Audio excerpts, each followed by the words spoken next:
always cuts off too quickly, that does, doesn't it? Anyway, welcome to Monday Night's Frivolity, Stupidity and Misbehavings. It is episode 29, season 3 of the Plastic Crack podcast on the Monday night. Thanks for joining us. We have, as usual, we have Steve down there from On Point HQ, who's not melting yet, but probably will do. Will be. Give you a couple of minutes. I'm already on the way there. It's decidedly moist around here. It's a bit moist, is it? Ooh. It is, yes. Lovely. It's a lovely vision you give us on a Monday night every time. But at least we'll be able to understand most of what's said on the stream tonight, as opposed to last week where we couldn't understand a word of it. Hey, Martin. Martin's back from his holidays. How you doing, mate? Hello. I'm very, very well, thank you. I'm not going to lie. I'm incredibly tired. And I'm really looking forward to going back to work tomorrow, obviously. A week with your young children on holiday is a maximum. Must have been massive fun. True, but I find my young children easier to cope with than the other young children who are trying to steal things off of my young children in the swimming pool, because I just don't know what to do. I just sort of stand there and look angry and don't feel like I can say anything. So. Love it. And you will have noticed we've had a major upgrade from Ken to Dave has joined us. Ken can't make it tonight. He's working again, poor soul. So tonight, David has joined us. Welcome. Thank you for joining to the Madness. Thank you very much for having me. Great to see you. So, as always, tonight, if you've got any questions, please put them in the chat, or better still, send them on the Facebook page, because I'll lose track of it in the chat, but I shall try and keep up. We've got a lot of people already on the watching, so thank you to everybody. I won't go through all the names, because otherwise I'll be here all night. But once again, thank you to everybody watching on Catch Up. Get that in early. Hey. And if you do happen to like this stream, then please hit the like button, and of course subscribe to all the channels that are all in the description down below. So join the Facebook group. Join the Facebook group. Thank you. I knew there was one I was going to forget. Do you know we surpassed 700 members last week? Holy we did. Did we? We did. There was like a whole flurry of requests in sort of like one go, and then someone clicked group approve because it wasn't me. So I don't know who it was. Someone just went, bugger it, and just pressed approve. But welcome. Hello. Thank you. Right. Yes, indeed, Alex. Housewife's favourite. We were just joking about this before we came on air. So how did you get that name, David? That's what I want to know. That's a Clarkism.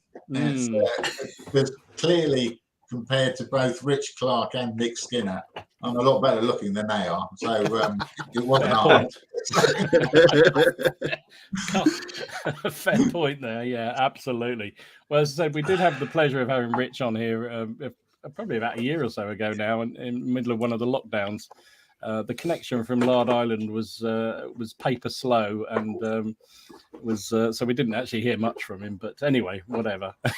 But welcome. I'm really pleased to get you on, because I know there's a lot of interest in the rule sets you've been writing, and particularly I know there's a lot of madness going on in our group around O Group particularly, but also General Dame as well. So I know there'll be a lot of questions around that. But I wanted to start kind of just getting into how you got into the hobby and how you started out on this journey to where you are now in terms of writing rules and, being a sort of a stalwart of the hobby anyway.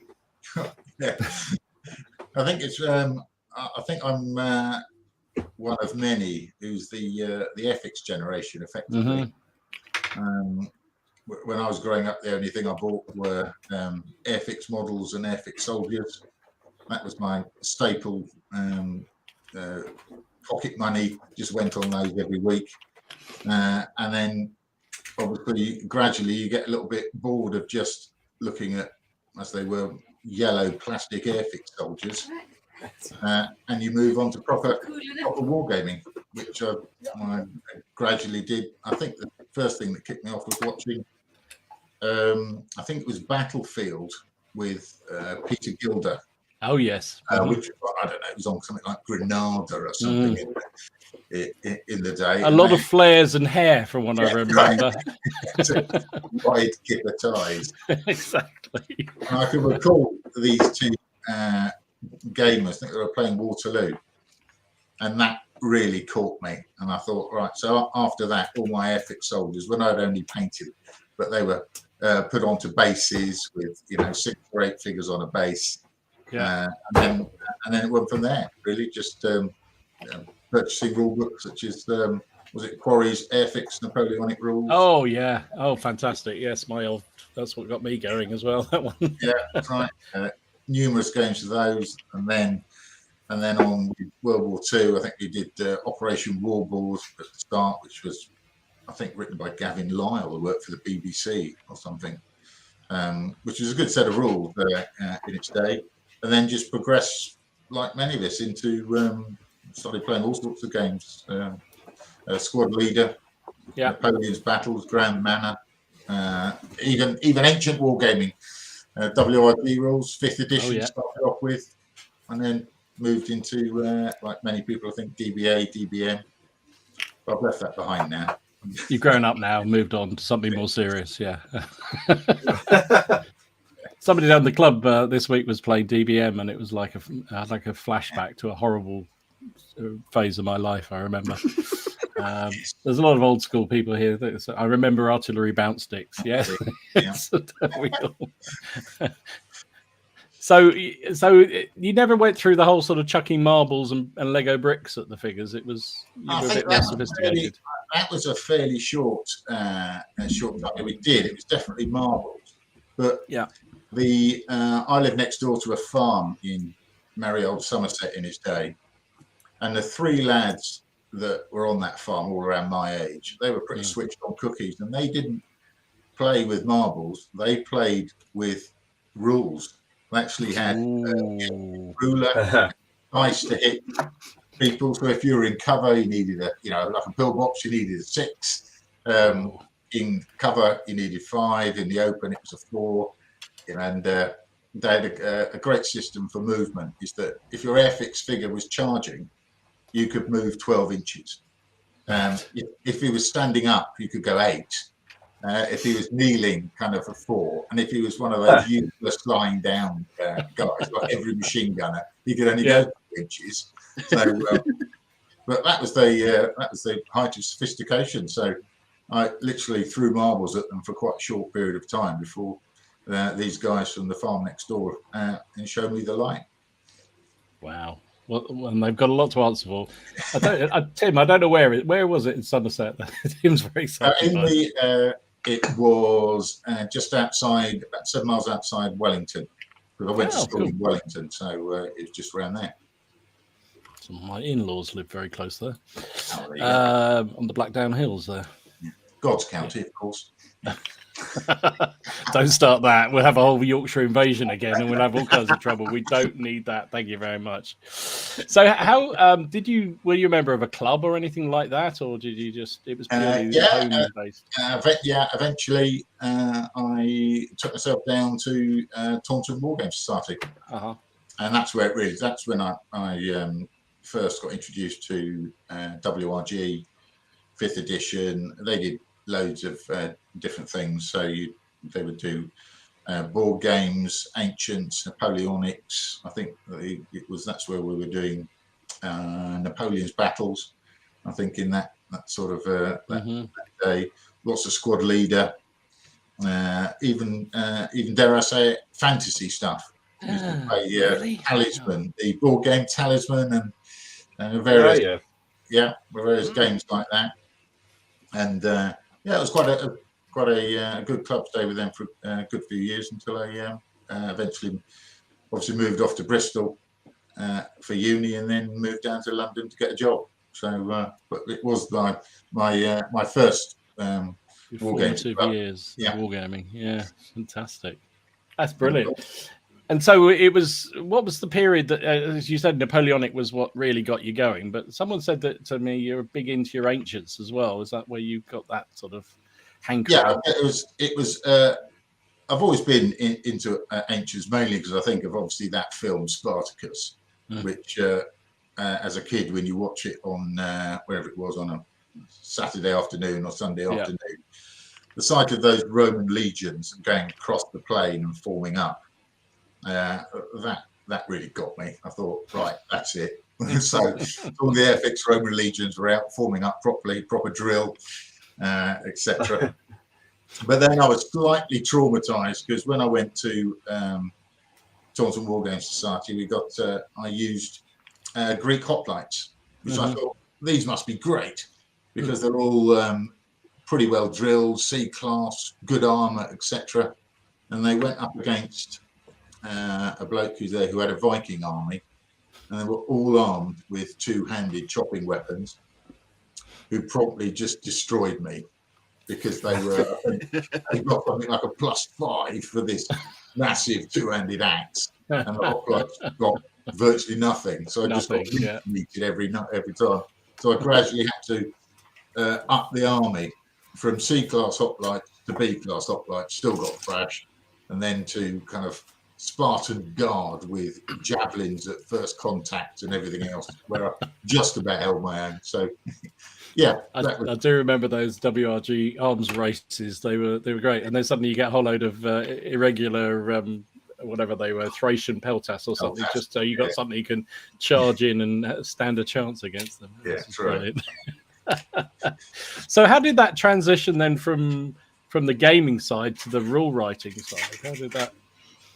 What made you do that? Was just I can do better? Was that? I don't think so. I think one of the things I seem to recall was we were playing Grand Manor quite a bit in our particular phase, and one of the points that got me going was the fact I had a battalion of 95th Rifles.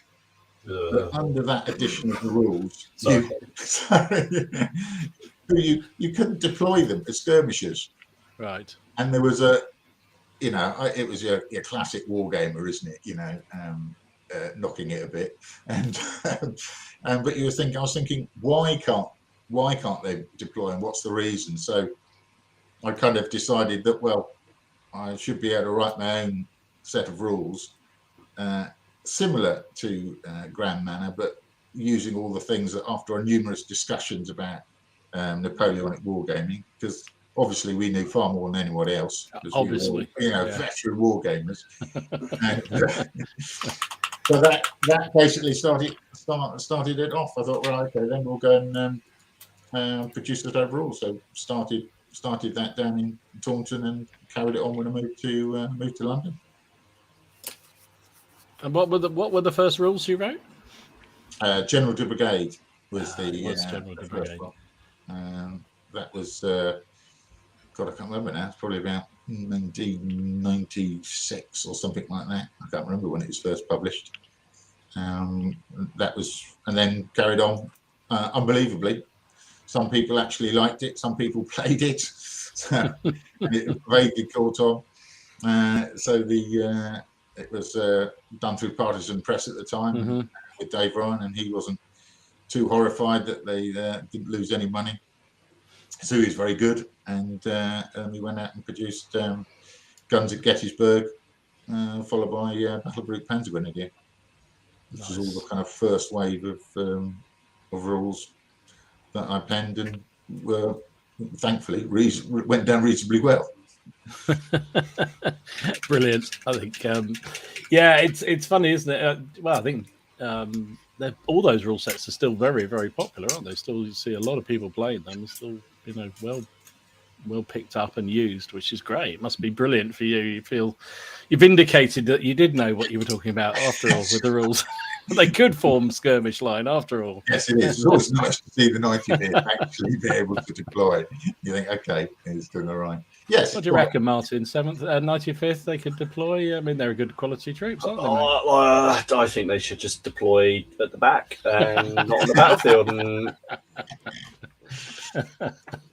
Yeah, I think there's a bit of bias there. No, it's brilliant. Oops. Sorry. Lazy Pirates, very happy he doesn't need subtitles this week. It's true, mate. Absolutely. Well, we can still, get going. It's so that's really exciting. I'm always intrigued. We've had other people on who just sort of say, I kind of just hankered after changing it and doing something my own way, and then it's almost surprised when it picks up and suddenly becomes popular, which I think it doesn't. It can't surprise, because at the end of the day, if you're playing amongst a whole load of other gamers, they'll tell you if it's not right, won't they? And if it's good enough to survive a club environment, it's probably going to do reasonably well outside, I would think. Yeah, I think you are right there. I think the war gamers play war gamers. They don't hold back on their criticism. They definitely don't. So not only do they not hold back on their criticism, if there's a loophole that can be exploited, they will do it, and they'll do it deliberately to show you that the rules don't work. And then they'll probably moan about it as well. The fact that they'll exploit it, but they'll still moan about the fact it happens. Yeah, I know. Not that I ever do such a thing. It's brilliant. Well, let me give you there's a certain trend going on here. I'm going to ban the regional accents. That's it. Well, let me give you 5 minutes of a breather, David, and we're just because I'm conscious we wanted to get. Oh, you can get going. Look at that. What are you painting there? These are some collection I've got. General Debris, that's Colbert from the Red Lancers 1815, which is a brigadier stand with his kind of ADC hussar. Yeah. French conscripts, AB figures. So you got any French drummers? Yeah, there's one in there. There's one there somewhere. He loves that. But they're all in great coats. So I don't think they're all in great coats. So that's a very easy job. And then just round it off for a little where it goes, limber. Oh, nice. Case on, just to round it off, just to keep me going. Awesome. But I'm guessing, Martin, you've not really done an awful lot this week, apart from drink too much and avoid people in skimpy underwear and stuff. I've tried. There was no beach. It was just the Haven swimming pool. That's what. No, I've done a lot of reading and preparing for the next round of projects because I kind of realised that I was coming to the end of my current ones because the Wars of the Roses one is basically there for before I start the next phase of it. So I want to have a break. The First Crusade, I've kind of finished the first phase of that project because I've got effectively 2 playable divisions. So I can, start having some games there. So I started having a look at some other bits and buying some books, and there's some very nice bookshops in Hastings. And I went in and I left with two books, one new project, one new sort of idea in my head about something I wanted to write, in addition to the thing I already want to write. And then I started playing around with oil paints, which is what I'm doing right now. Although I've just spilt streaking grime all over my desk because it's all gone wrong. So that's why. And I'm trying really hard, as you ever guess, I'm trying to not swear like violently like I would normally. It's all right. We'll mute you for a bit. It's fine. So, what's the new project you're going to tell us, or you're going to keep that one secret? Yeah, I'm going to keep it secret. I know I told you, but I'll keep it a secret. I'll keep it a secret for now, just in case I change my mind and I don't get ripped to shreds on here a week later, like would normally happen. People will expect a video within 5 minutes of you telling them what the project is. Don't worry. I know exactly.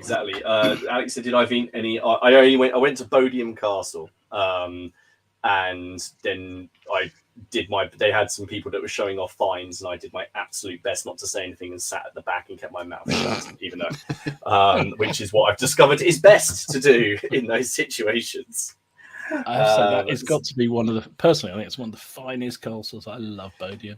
I love Bodiam. It is brilliant, and my little girl absolutely loved it. She can now identify Sir Edward Dallenridge's coat of arms if you show it to her, which I'm incredibly proud of. She can also tell you what his wife's coat of arms was. So that's excellent. No, it was fantastic, and they had a little medieval fair outside where they could not a chance. They had a little. Can we ban him? Can we get rid of him? I'll give him a yellow card straight away. Can we get rid of him? Bad man. They had a little medieval fair, and they got to load up a trebuchet with a foam rock and then lob it. So my little girl waited her turn, and I thought the best place to stand would be where they're aiming, because none of the other kids seemed to be hitting it. So I just stood in this little castle thing they're aiming at. Tessa hit me with a giant foam rock, but I managed to take a photo, and in the photo the rock is sort of about 2 meters from my head right before it hit me in the face. So but no, it was good fun. It was good fun. Awesome. What about you, Steve? What you been up to? Like I said before, I feel like I've been cheating, but I'll talk about it anyway. Actually, I'll talk about what I'm working on, because I posted this in the Facebook group before, my work in progress, about how I managed to delete a video I was working on, which was just, I was in great cheer about it. It didn't bother me one bit. It was fine. I'm sure Really, you really, didn't really say anything fine. rude at all. No, I didn't swear for 10 minutes without repeating myself. It was just me, calm, collected, laid back, nothing like that. So I've been working on my last Sherman 5 for the 11th Armoured project I've been working on. This is going to be finished tonight because I'm just painting a commander, and for the faint-hearted, I stuck it to the base before. Look at that. Ooh. Oh, well done. Where do you stand, David, on basing your vehicles? Just while we. Oh God, that's I'm not convinced by it either way. First of all, I think they look great as a model on the base. So on the shelf, etc., looking at them on the base, they look good. But what really irks me is when they're on a nice base, which is mud and grass, and then they're on the road, and you just think, nah, that doesn't look quite right. So personally, I would have to have 2 sets of every tank. One with a base that's green, and then one with cobbles or tarmac or something underneath it, if I were to go down that route. You invited him on. God damn. This is where I'm up to. So this has just been given the weathering pigments. So that's where we're up to. So very far. good. Very nice. That's just my painting base. That's not the Not see, the I actual even base. I even glue vehicles to bases while I paint them. Then I take them off the base and put them on another base, because I'm just strange like that. So that's the last Sherman 5. Is that a Warlord one? Yes, so it's from the Warlord platoon, the Sherman platoon. You get two Sherman 5s, the Firefly. I've put a lot of third-party stowage on there, though. It's resin stowage, and like I said, it's almost done. And I'll be doing a video probably this weekend about the entire finished project. I'm going to be most chuffed about that. Awesome. And I even started thinking about my next bolt action project. I bought 2 Warlord Games books at the weekend. I got Western Desert and Soft Underbelly. So I'm thinking something a bit deserty. I don't know, but we'll. Cheers, James. Yeah, that stowage. That's the third lot of that stowage that I've bought, because it's so good. It's resin and it cleans up really well, and you get for about £8. You get over 50 pieces of stowage. Wow. But that will be hopefully complete tonight, and that'll be all 1,500 points of 11th Armoured goodness all done. Something a bit different. Like I said, I felt a bit cheating because me and my mate are talking about doing Warlords Vera 1 again. So I've been using my Landsknecht as a base for a Knight force. In fact, I even built some Perry Knights. Look at that. I didn't even stick anything to them. Actual Knights. There's no tufts yet. There's no tufts on them at all. Jeez. So, but then I thought, are you painting those up into a nice division for the Wars of the Roses? No, just a stand of 8 men. I'm out. I know. But then I thought, if I'm redoing these, I'll have to paint horses, and I'd rather, I don't know, I'd rather disarm a landmine in the dark than paint horses. But then I remembered, I've actually got some horses that I painted a couple of years back. So dug them out, fresh lick of paint and some new bases. So here we have my Knight Champion, or my Knight Lord, and his 2 bodyguards. Nice. Very nice. So they're all Fireforge, but the guy in the middle has got a bit of Games Workshop stuff attached to him. So his head and his arm are Games Workshop. So that's my leader. And then no, Dom, they're not. I'm going to show some kind of self-restraint with these. And this is the rest of the Fireforge Knights. These are actually Templars, but I just painted them up as generic green. I know Meza commented in the Facebook group that even when I'm painting fantasy, I only paint green and brown, because Just a died in the World War II gamer. You just can't resist it. I can't, and it's easy. I'm painting white as well. So, and then the last thing, I dug out some Games Workshop flagellants. Classics. Because I can take flagellants, and they're like religious zealots, and they can take a big. One of the things you can take is a big flaming wheel. I don't mean that in the northern sense; it's actually on fire. But they were quite nice figures, actually. But that's what I've been up to. Can someone clip that where he said, "I like to take a flagellant" or something? That was great. Really fantastic. That's what I wanted to do when I lost that video, but I won't talk about that ever again. Awesome. Dave, you sent me some pictures of some of the stuff you've been working on. Russian generals? Yeah. Ooh, nice. I think it might have been Kutuzov or something, but I've just based him up as a, kind of a standard CNC. Fantastic. Is that General Darmé you're using them for? Yeah, to be honest, he could be used for anything, but he'd be the CNC for General Darmé game. Cool. And then some Saxons. Yeah, I think that was the Koenig regiment. I'd sort of had them half done for ages, all the way through lockdown.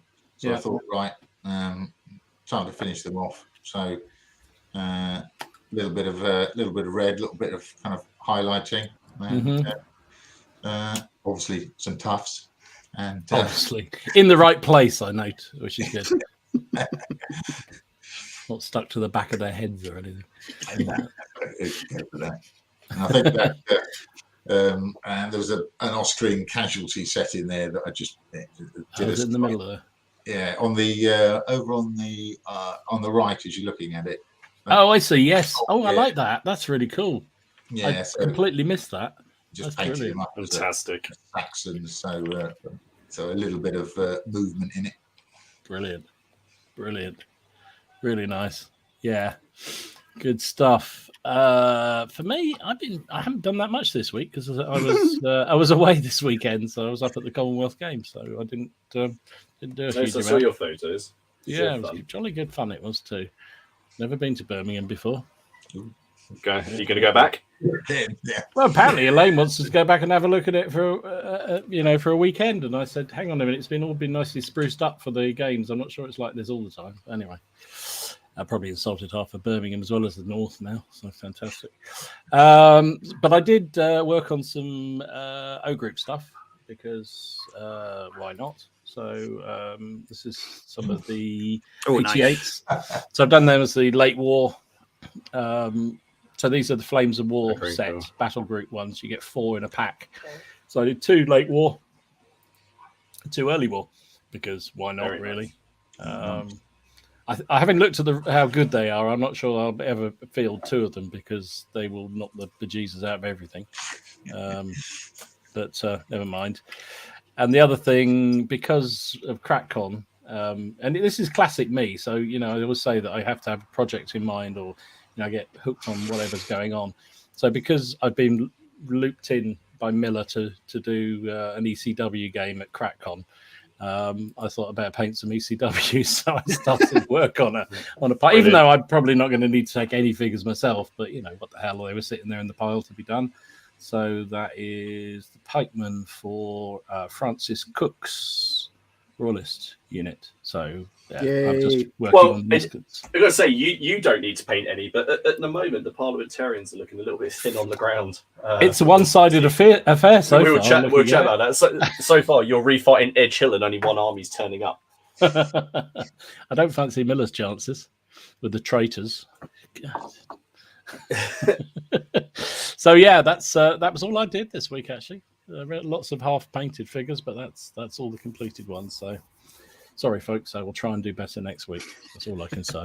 let the side down. Yes, you're right, Nick. They will be poking Ken in the fingers. That's for sure. And if he really annoys me, I might throw them at him and see if I can land them in his forehead. That'd be really good. So that's what we've been working on. So I wanted to kind of dig down a bit into some of your more well, all your rule sets, Dave, are very popular, but particularly around here, O Group seems to be the one that's got most people excited. And I know that's when I saw that wonderful game you put on at Salute, was when I first saw it properly. So what was the kind of inspiration for O Group, and what were you looking to achieve that other rule sets didn't achieve, if you see what I mean? Could be harsh because it's a World War II war game, but that's probably well, that's harsh, but No, it was I've played many World War II war games, and quite a few military war games. The two always seemed very different to me. So I thought I'd like to produce a set of rules which were closer to like military objectives and military decision makings or orders, etc., than your standard war game. So one of the things one of the things I did was to go and purchase things like that, which is the infantry training manual, and the same for the 1937 one, and I just thought, I just went through those and I thought, what are the main points that are coming out in those rules? And it was things like reserves were or those in tactical manuals rather than rules. It was reserves were continually stressed, giving orders was continually stressed, and the company commander being in the right position to influence his troops was also stressed. So I thought, okay, well, if I take those points and flesh them out into a set of World War II rules, I'm probably not going to go too far wrong with regard to it being at least having a small foundation in the actual tactics of the time. And it's sort of, well, I would say I think I've played about 4 games so far. I'm loving every one so far. I don't think I'm still getting the rules completely right, but we're getting close enough, I think, with each time we play it. But I love the idea of the combat patrols. That sort of seems to be integral to the game, and how you can sort of bluff a bit, but also take control of a certain area of the table quite cleverly if you make good use of those patrols. And that was obviously something you were really keen to get into that. Yeah, it was kind of, I wanted to cover about 3 aspects. First of all, it was how to deploy reserves onto the table without that classic war games thing of they all walk in at the back of the table, your opponent sees them coming, and he has redeploys everywhere. To shift everything over. And well, there's no surprise. There's virtually no point in having a reserve because actually they're a detriment and not an advantage. So they created an advantage in that respect.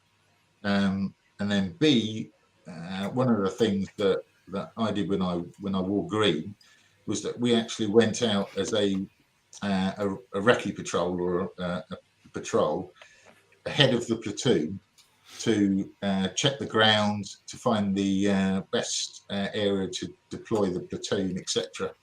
And then we'd just go back and get them. So it's kind of a bit like, so it encompassed infiltration and hidden movement, etc. And of course, then that man Clark got involved, as he always does. And so he saw in, and he very rightly said, what he'd always wanted from a game was a blind, or whatever you want to call it, fog of war card or a blind, where you didn't have to write anything down. And so that's where combat patrols covered as well, is that the fact by not writing anything down, the war gamers hate writing things down at the beginning of a game. It takes all the kind of fun out of it. So, and it also keeps that fog of war. Yeah. So the opponent will never know what is coming towards his lines whether it's a bluff, whether it's an infantry platoon, or whether it's an anti-tank gun.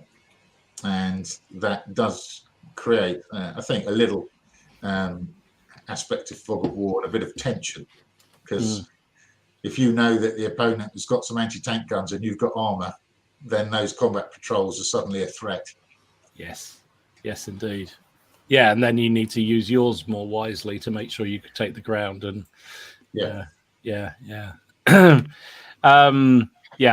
Shaco says the same thing. Jim says the same thing. The combat patrol is brilliant, really well done. The unique mechanic plays out well in the game. I agree. I think it's fascinating, and also like the fact you set up the table in that sort of one company, second company, third company, and each control a sector of the battlefield, and it's kind of clever as well. I like that. Yeah, it was one of my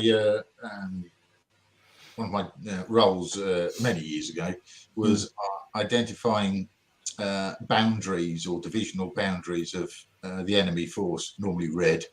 Yeah, and that was what the whole kind of exercise was about. Once you identified a boundary, then you knew where the division was, you knew where the brigade was, and the whole battle plan started to come into place. So I thought, well, everything in the military is based on boundaries. Yeah, you can't have units just jumping in all over the place, and therefore you have sectors. So I just thought, well, again, keep it simple. You don't want to be bogged down too much with rigidity, but at the end of the day, it's just quite simple, isn't it? You just put your company commanders down and goes, he's on that side. And he controls that side, he controls that side, he controls that side. Dead simple. Yeah. But it does give hopefully a little bit of a feel of how they actually deployed. Yeah, I like that. And I think we played our first game, we thought, well, oh crikey, I've got to use an order to move my company HQ forward. And then I realized that actually you covered that off with the redeploy thing anyway, so you can move them up anytime. So that's easy then. I think it's almost like he's thought this through. I think most of the time in the regroup phase, etc., that's when you move up all those bits and pieces, isn't it? But I tend to move my company commander. You've got your freebie, he moves then. Yeah, absolutely. And I do particularly, I mean, the thing we have great fun with is the interruptions order as well, because that stops that kind of waiting to be kicked kind of feeling, which some rules give you. And also the fact you can reactivate a unit that's already done something as well. I think that's a great fun thing as well. Yeah, it's one of those things where what I didn't want was I didn't want to take away tension. Because if you put markers on units to say that they're on Overwatch or they've got an order, you know what's on Overwatch. And so what most wargamers did, and what we did with other rules, was simply just move down the other flank where there wasn't the Overwatch marker. Exactly. Yeah. So I thought by having a system that anything could potentially be on Overwatch, it's probably a little more akin to real life, because if you're advancing anywhere, you can't say or you don't know whether they're going to fire on you or not. Yeah, no, absolutely. I think it's very clever. Crossing Obstacles asked a question: how did you get the gaming scale? Because it's not a 1-to-1 scale game. How did you decide that it was going to be battalion scale? That's what you wanted to do. Yeah, generally I pick a scale that I'm comfortable with gaming. Yeah, and most of my gaming I've done at either kind of battalion, company, or higher level for World War II. And to go back to the training manual, that sort of formalised it for me. I thought, well, if that's the foundation or stepping stone that they used, I might well use that, because it had all the information in it. Everything was pretty easy to do. It was most battalions would get 3 companies. We've all got 3 platoons, and then you can add to it all the sexy bit of kit that all war gamers love to add. So at that level, you can have, I don't know, you can Panthers and 88s. Yes, or 88. you can actually legitimize it. Whereas sometimes at the lower scale, of course you can have a tiger in a 1-to-1 game. It's not, of course you can. But having 2, 3, or 4 is slightly harder to justify. Yeah. Whereas in this, you can, all the supports, you can have lots of different bits of kit. And I think that's like all of us. We've all got the models, and we want to put them on the table. Yeah, so, absolutely. Definitely. Yeah, and it just enables you to do that at that level. So that was a question we had. The email address somebody sent in a question. Gary, here we go. Do you envisage writing a rule set for World War II divisional level game? How feasible is that to produce that? That sounds like a lot of work.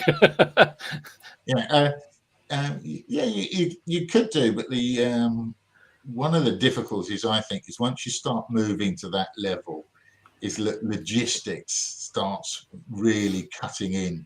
To the way divisions deploy, brigades deploy, and corps deploy. So, potentially, but I don't know.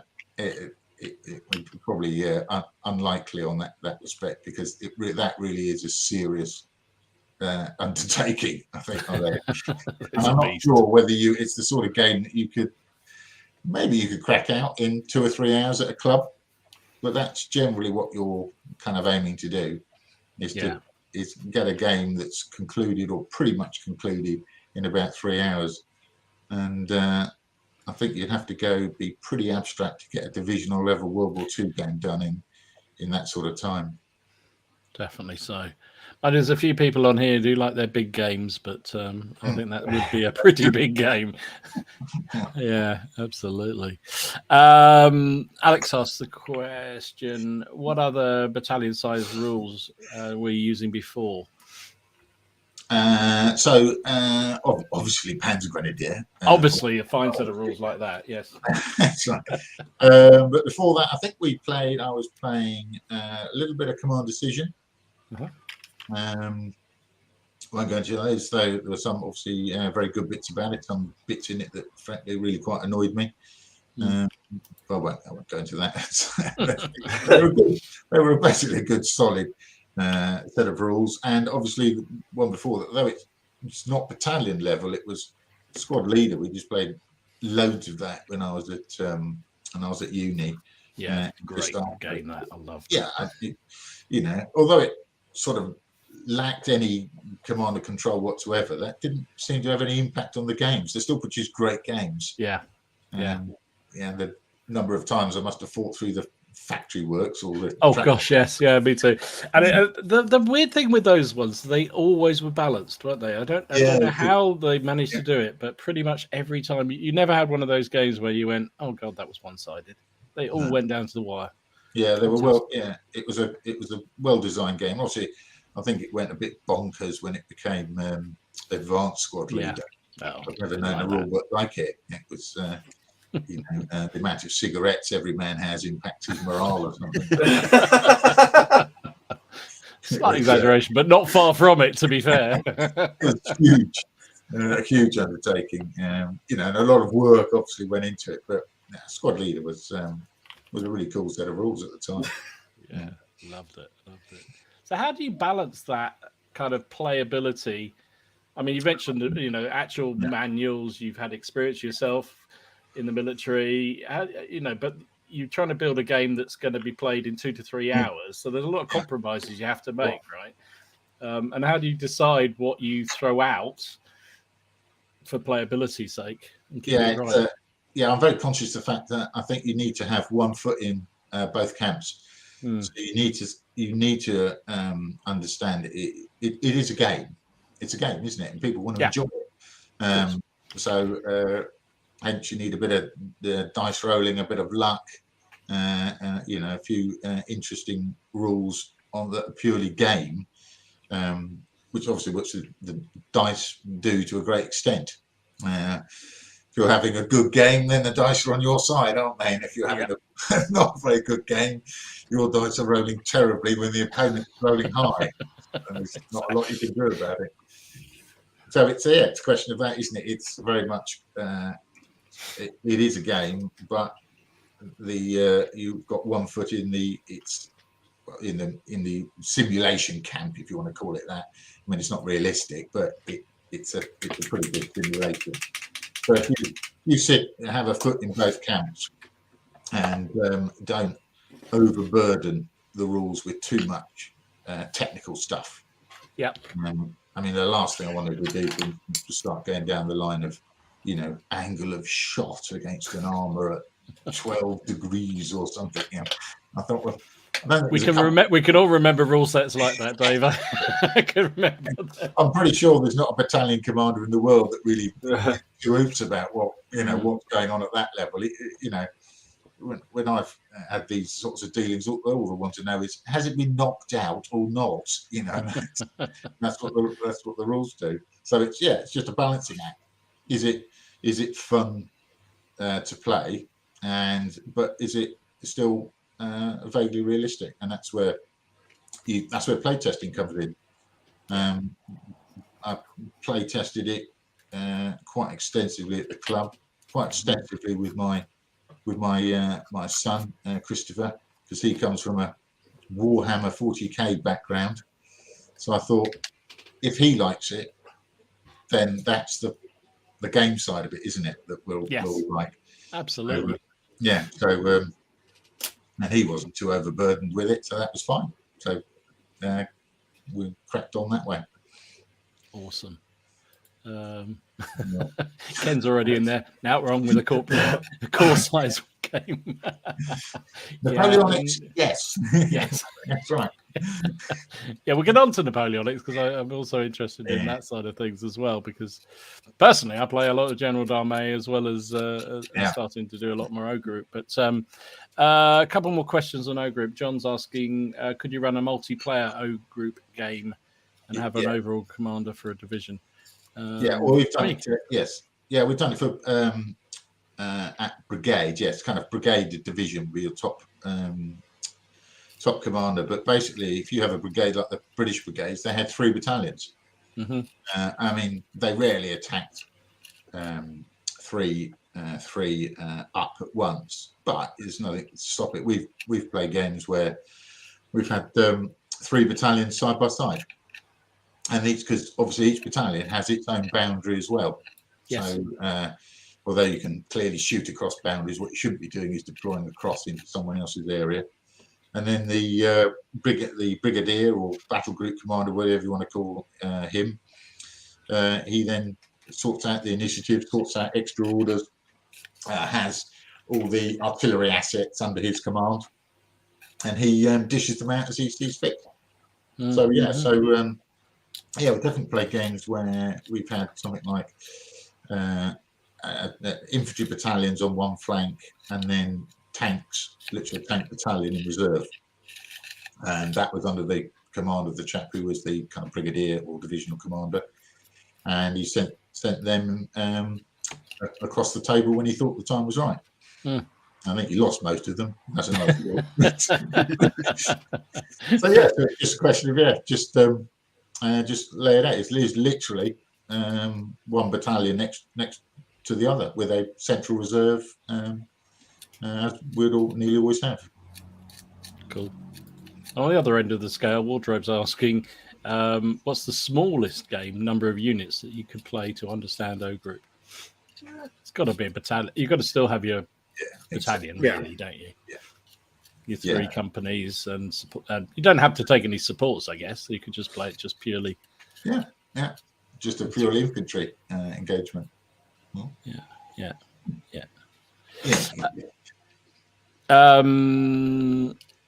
Oh, hang on. Oh, crikey. Suddenly it's all gone bananas here. So, I know they go through so quickly sometimes. I'm going to ask about scenarios, because I know at the moment you've got a couple of books out. You've got 1941 and you've got a 1944 book or scenarios, and you've got the various ones that come out in the Lardy manuals, and which are great. Yeah.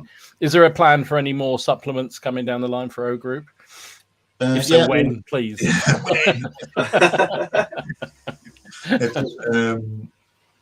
that we're doing the Eastern Front ones at the moment. This one will be out, I think, late summer, early autumn, whenever Rich can fit it in between his multiplicity of war game projects, you know. Well, tell him to hurry up. I've got a Russian army. I want to have scenarios for them. You know, apparently there are other people with rules. It's really annoying. Who'd have thought it? Jeez.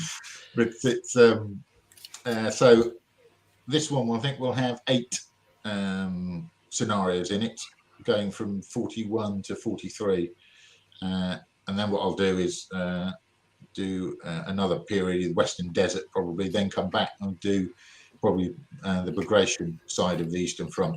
Excellent. So it's got the one at the moment's got a little bit of the advance on Moscow, then 1942, the kind of drive to Stalingrad, and then 3 scenarios all centered around Kursk. So players can get their elephants / Ferdinands out, their tigers and their panthers, and they can have a field day. Well, that works quite well for Texate. He wants to know how many tanks one side could get on the table in an average game. It's mainly an infantry game with a few tanks to support rather than the other way around, Texate. That's for sure. Well, that's where that's where deliberately this last scenario in the Eastern Front one is all tank. It's a tank battalion versus a tank battalion with just a little bit of infantry. So it does. I think when we played, I can't remember how many T-34s we had, about 16 or something like that. Oh, I bet painting a few more. I've got a few around here ready to do. And we ran out, so we were replacing wrecks for real ones and so on and so forth. Awesome. But, it's just that's why that's in there. So basically, so people who just want to play an all armoured action can have a go and can kind of understand the format, how you do it. Awesome. And I know Alex won't let me get away. In fact, he's already asked the question. I was expecting it. Malaya, anything on the Far East? Anything planned that way? Yes, probably. And this is just probably. It's going to be the Eastern Front, then the Western Desert, because lots of people want the Western Desert, and then it'll probably be Malaya. Though Alex knows far more about that than I do, so maybe he could do a supplement for you. How about that? Commission him to do it. Yeah, it'd be cool. He'd have lots of pretty pictures in the book, that's for sure, of all his figures and all his terrain that he's been doing. Good grief! Yeah, that's cool. Yeah, awesome. Very impressed. Yeah. Awesome. Right. I think I've honked at the O group enough.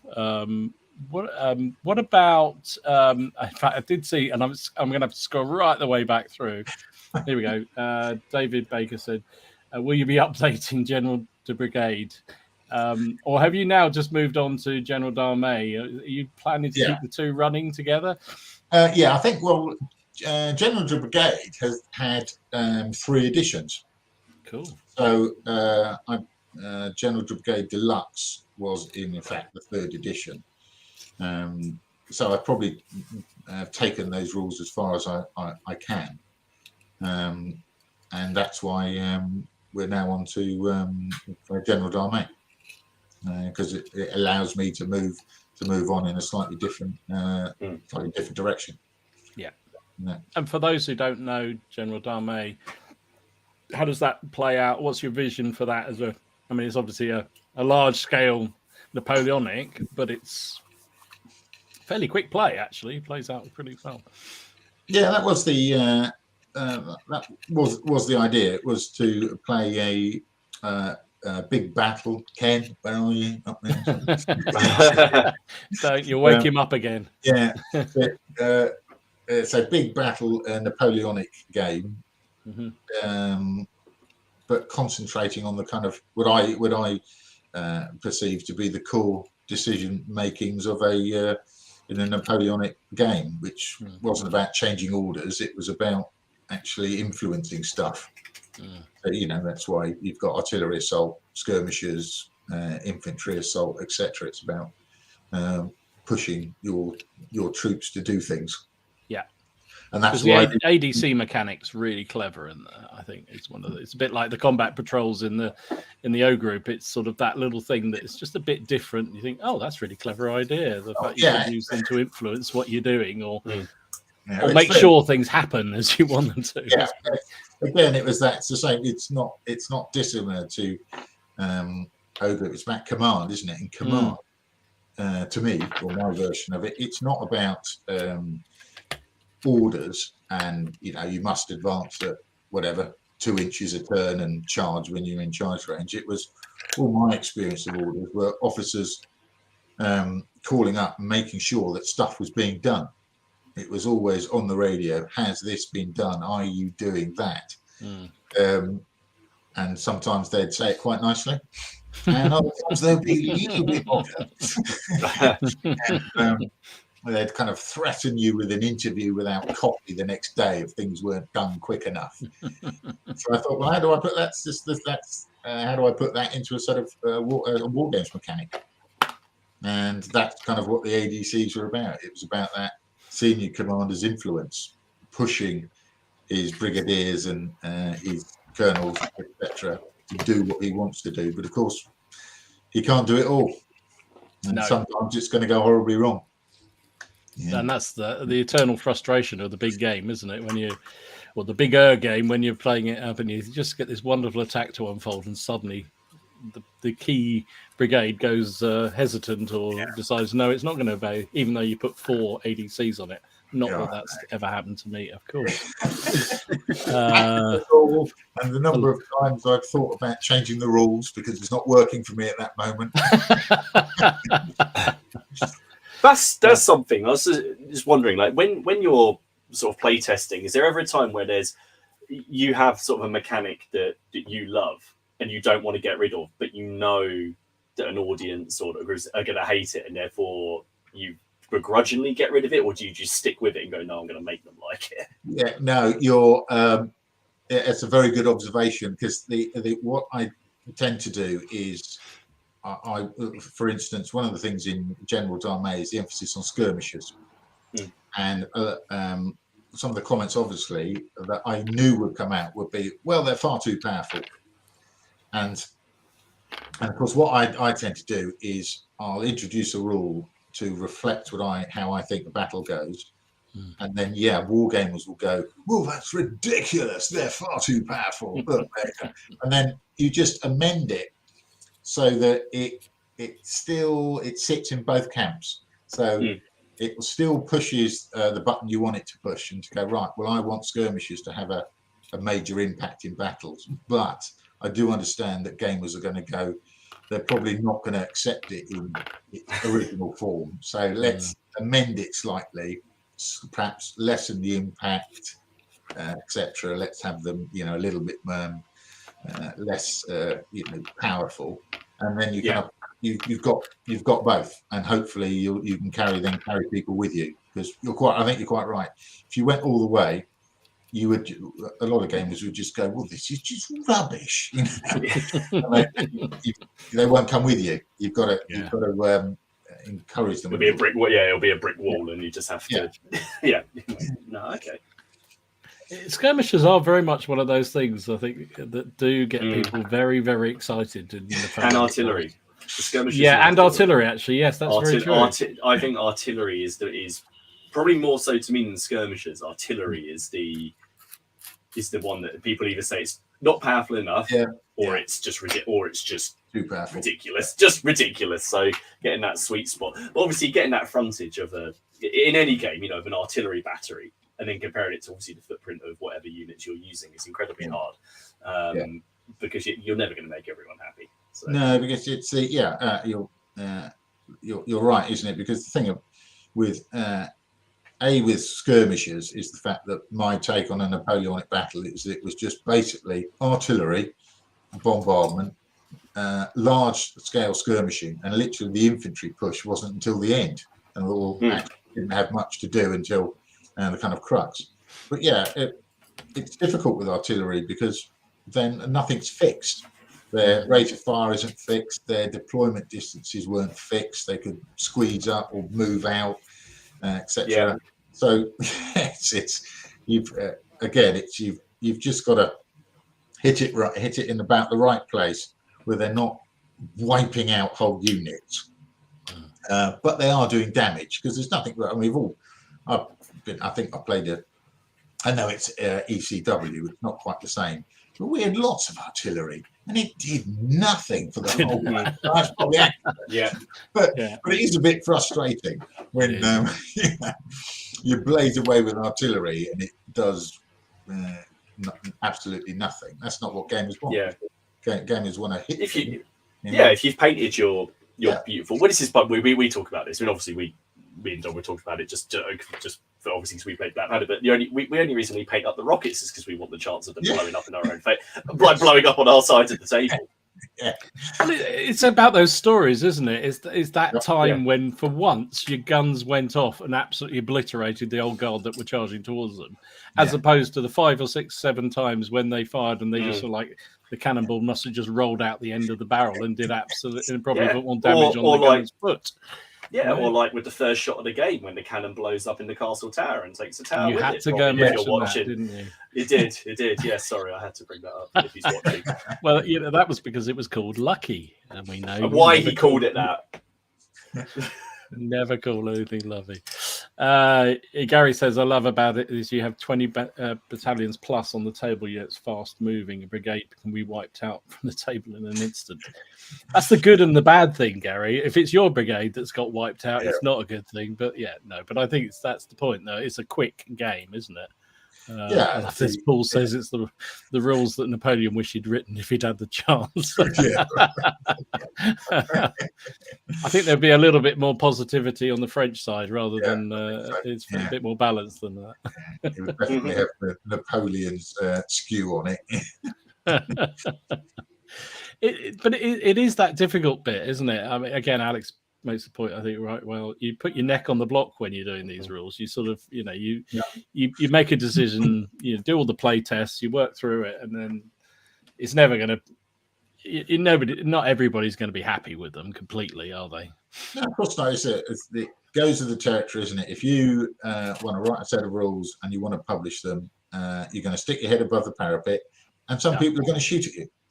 And that's life, isn't it? It's the way of it. It's like anything in life. If you, I've in my previous job, isn't it? If I make a decision about X, I know that probably 75% of the team will think that's a good decision, and the other 25% will just be going, "That's bloody crap, these." That's just life, isn't it? You just have to accept it. That's fine. Everyone's entitled to their opinion within reason, obviously. Obviously, they're wrong, but of course, it's true. And I guess one of the beauties of gaming generally is we all love doing our own little house rules and modifications. If we think, such as just a little bit too powerful, we'll change it, or we think that doesn't happen. And I think that's one of the beauties about it is that a lot of war games rules, they're well enough written that, regardless of what publishing company they come from, they can all take a little bit of a house rule here or there that will then suit the subjective nature of that wargaming group, which is great because you can just pick it, move on. Yeah, absolutely. No one knows better like how you like to wargame than yourself. We've talked about this before. It's like if you hate, I mean, we've done it for the Wars of Roses stuff. There's stuff that we just didn't like, so we changed it, just added it. Dom, you do things with it was just a suggested rule, wasn't it? But with like the marching and the firing and we just modified those sort of things that's the beauty of any of these rules, isn't it? Because if you're playing in your playing group, as long as you all agree amongst yourselves that you're going to change whatever it is, and you're all happy to do that. Of course, the trouble comes when you go somewhere else, or it's a competition rule set. But then it becomes a bit more. That's the trick. You have to be insular and remain with the same two people for 15 years until you all despise each other. Martin, you just described my second edition 40k thing. the same 6 players for 5 years until we all hated the sight of each other. It was fantastic. It really was. Oh, dear I can't believe goodness. that. I need to go find some tin foil. Sorry. So, what's in terms of General Dame? What's the plan? I did hear a rumor there was a new scenario book coming down. Well, no, a new book coming down the line for that. What's the plan there? Mr. Clark's got that, and he's working on it as we speak. I'll be very disappointed if at 9 o'clock the evening he's still working hard at it. I think we should call him up and say, "Where is it?" Where are you?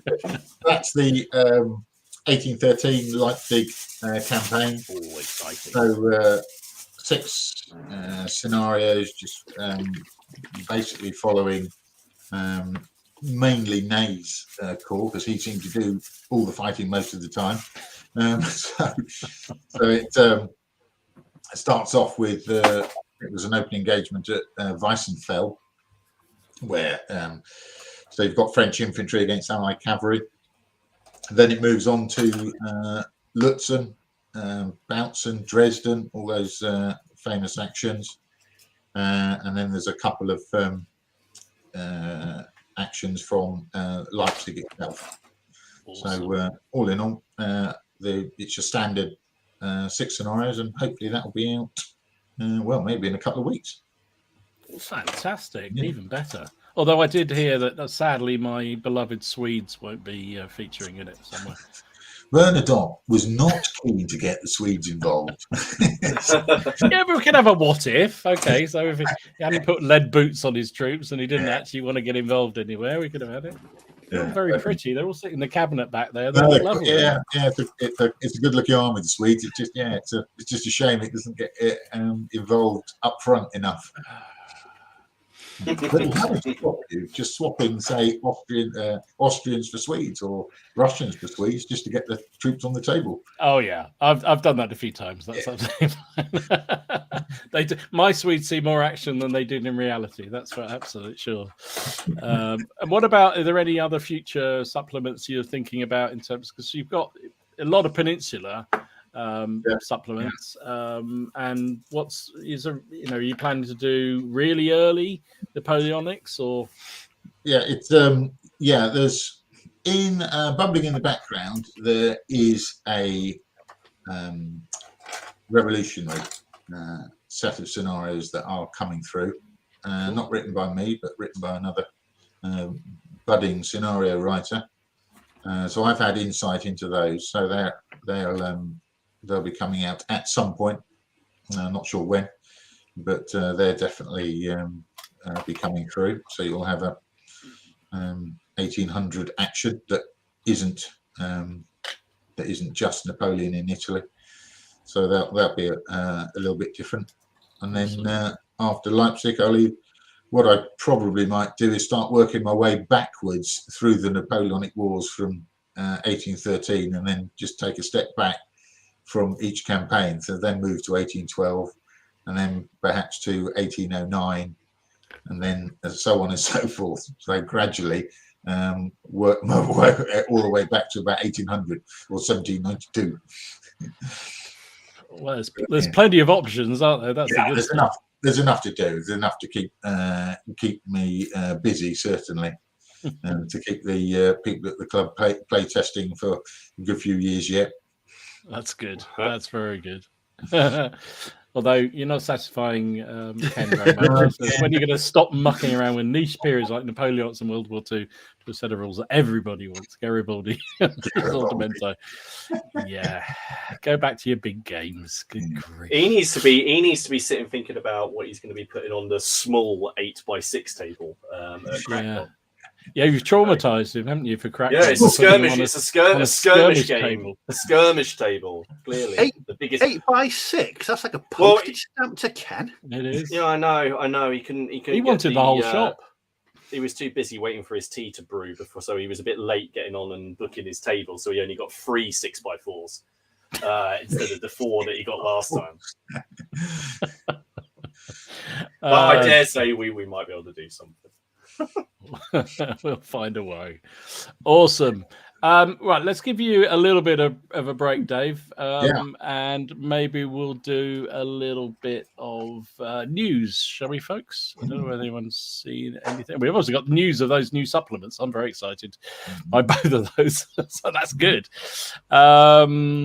I guess, Martin, you won't have seen anything, will you? Because you've been... The only thing I saw, and I didn't save any pictures, but they're in the Facebook group, is and Don't Shoot Down at Games Workshop have announced that. Yeah, that. There you go. And their last box set was the Pelennor Fields one. I like the Middle Earth game. In fact, I really like it. And that last box set did really, really well, the Pelennor Fields one. It was the title, I think it was 85 or 90 quid, and you got the hardback book and 2 armies and the terrain and all of that stuff. And so this time they're doing the battle for Osgiliath. They've redesigned. There's like 5 brand new plastic sculpts, and the rest of them are the old warriors and plastic kits. But hey, they're Perry sculpts, and I like them. So and ultimately they're just there to die. I don't think anyone cares about what this man of Gondor was doing. When the Westfold fell, they care about what Aragorn or whatever was going on. Anyway, they've released that, but they're also they're doing like battle hosts. I know. There you go. I've got you covered, Martin. Yeah, I've got you covered. which are effectively either starter armies or like reinforcement packs. I don't know how much they're going to be, but there's actually more in them than's on those photos. It's more like 48. I think it's almost twice as much in each of those, nearly. Something like that. So yeah, I thought it. I like that system, so I was quite pleased to see that it's getting out. But they're not going to be redesigning whole lines of miniatures for it, because it's not one of their flagship games. It's very much a specialist game, and there are people doing third-party sculpts. And unless you're going to go and play in the tournament, just get the third-party stuff if you want some better sculpts. Because no one's going to care unless you're going into Games Workshop with it. But yeah, so that was my bit of news. That was the one thing I saw while I was in Hastings. Oh, Martin's going to mention it. Did you see the Privateer Press news? Oh, is this about their 3D printing? Yes, but the War Machine 4 new box is coming out. Right. Okay. No. I don't get involved in drama, so. No, so they do. Yes, they're doing a new edition, aren't they? But then to cut down on their costs, they're now licensing people to 3D print their models in local territory. So you don't have to pay for the shipping. You'll go to a licensed vendor, and this is something that we talked about before, wasn't it? Is this the way it was going to go? They seem to be potentially trying it out. So, but then I think they need to do something, because I do like that game, but I think they've struggled in the last couple of years. I'd love to play War Machine again. As I've said before, it's one of the funnest war games I've ever played. It's just a lot of fun to play, and you can't go wrong with big steam-powered robots knocking the crap out of each other. It's if only we had our own gaming day where we could have organised this. I know.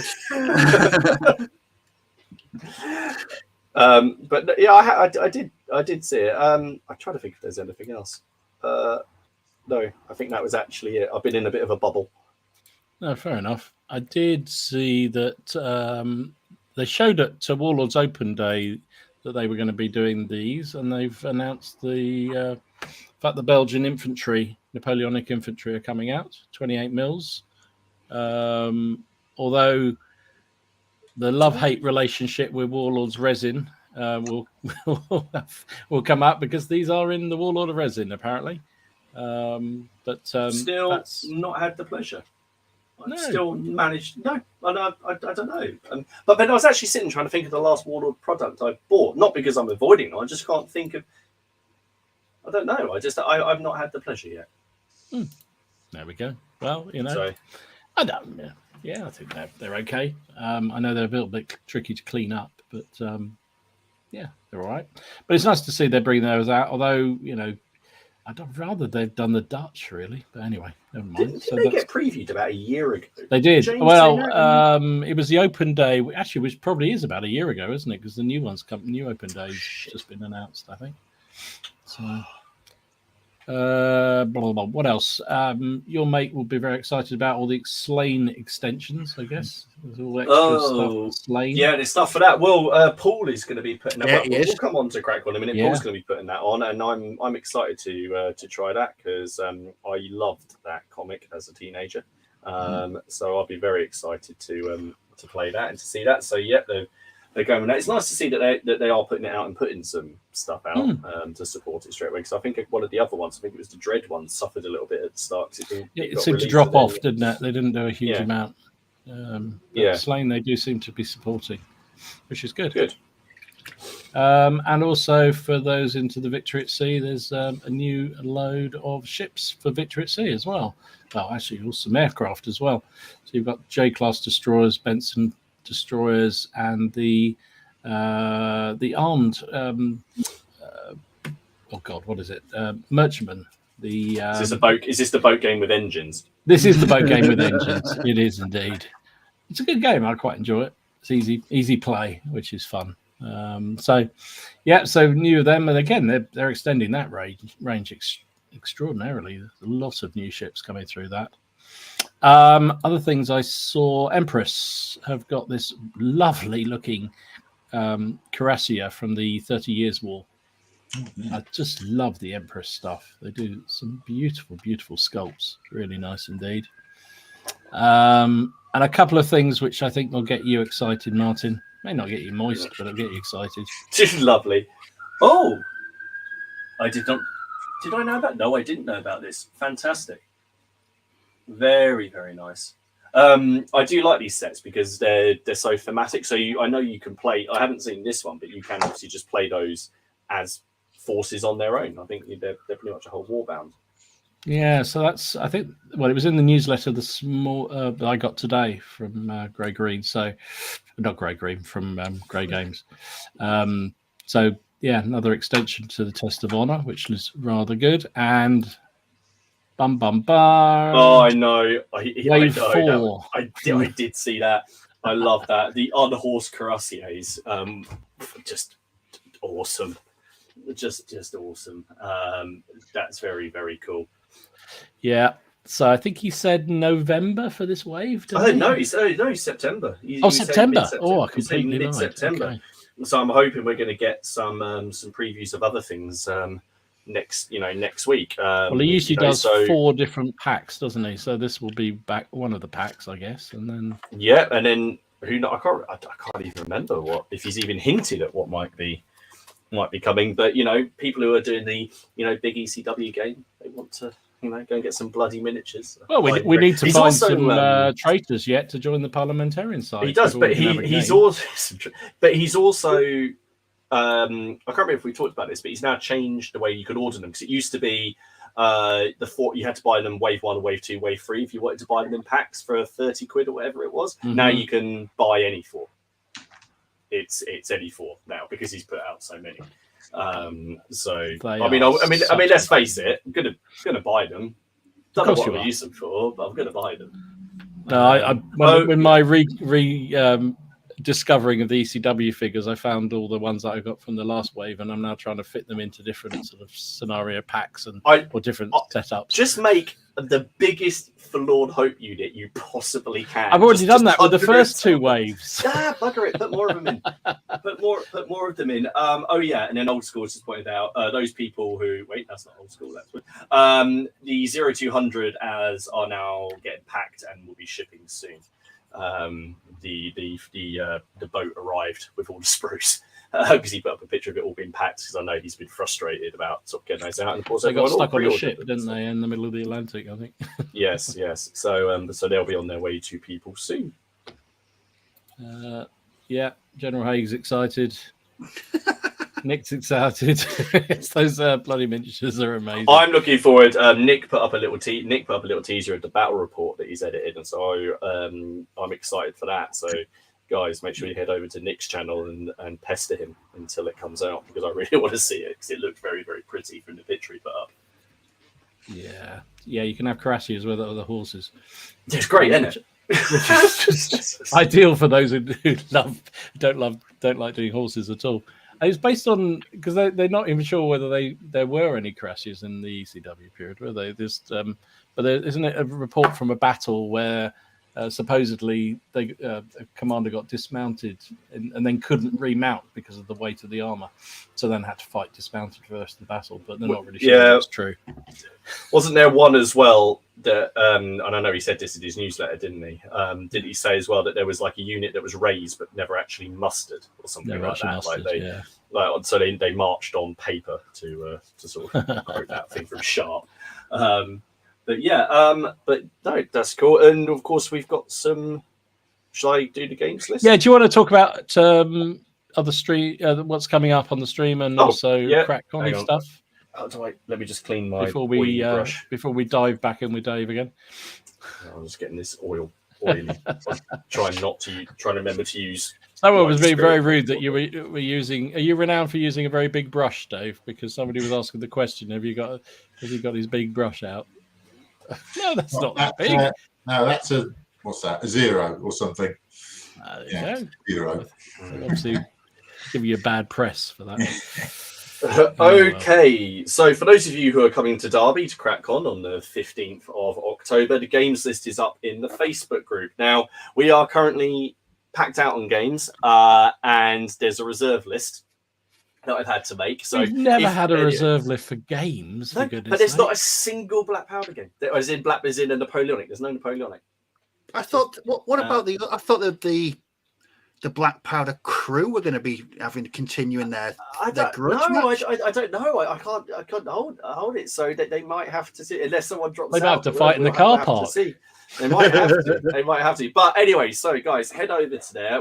So currently the games list, which is set up for, is on tables 1 and 2 is the big ECW participation game, which is the Battle of Edge Hill, which is being hosted by Edge Hill-ishy. We're not quite sure. Well, at the moment, it's going to be the Royalists turning up and having a cup of tea because there's 4 spaces left in this game, all on the side of Parliament. So if you want to go, come on, can people join that game if they haven't got figures? Oh yeah, we can sort that out. We'll work out exactly how we're going to play it. But yes, definitely. Just bring some potatoes. Just put potatoes on and then table 3 is O Group, which is being hosted by Alex. He's still got 1 space left on that. British v Germans, was it the Assault on St. Maniveau? Now tables 4 and 5 is a Black Seas game, which is being hosted by Ian, who owns the shop. So we allowed him to put on a game in his own shop. Well, yeah, I did ask him. I was like, you think the owner's going to be all right with that? We've managed to talk him down from doing a 18x4 table to just doing a 12x4 table.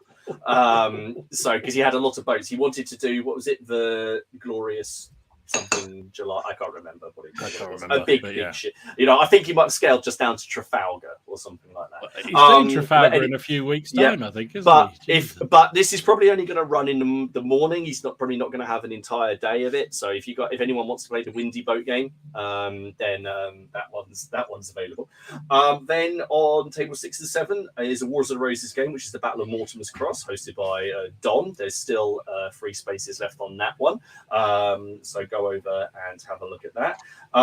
Then on table 8, Robin is hosting some Battle Group, and he's got 1 space left in there. Glorious 1st of June. Cheers, Steph. Also, Steph will once the boats have been put away, Steph is going to be doing. I think was it 15 mil Franco-Prussian stuff. Franco-Prussian, yeah. So then, speaking of Franco-Prussians, table 9, Blood and Steel. Rules been hosted by Matt Mail and Tim. They've got some spaces left, so if you want to try that new Blood and the people who wrote Blood and Plunder have written Blood and Steel. Speaking of which, table 10, which is next to table 9, is Blood and Plunder. James and Carl are going to be putting on Blood and Plunder again.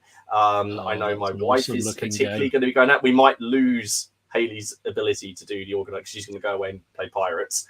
So I don't know quite who's going to do the door. To the same degree, anyway. But there's still room in that. A lot of these games are going to be just dropping in. Steve, you're playing Bolt Action against Richard, aren't you? Yes. And then tables 12, 13, and 14, I've just put down Ken Riley, something suitably large to be announced with added Yorkshireness. because I don't know what he's doing. So once he lets us know, he's got that on there. It'll be a big game, whatever. It will be. It will be. It will be. Speaking of big, table 15 is a 40 mil game of sharp practice, which Sean is running, which is going to be just a come along and play. And that's ACW. Now we're into the 4x4s. Table 16 is Burrows and Badgers, which my mate Luke is going to be holding. That's going to be a come along and have a go. He's got weird shit, Dave. Don't worry. Well, don't worry. We've got some more on that. We've got some more on that in a minute as well. But that's going to be come along and have a go. He may even have prizes. He's got a scenario that he's chatted about with the maker. It's all about getting to the pub.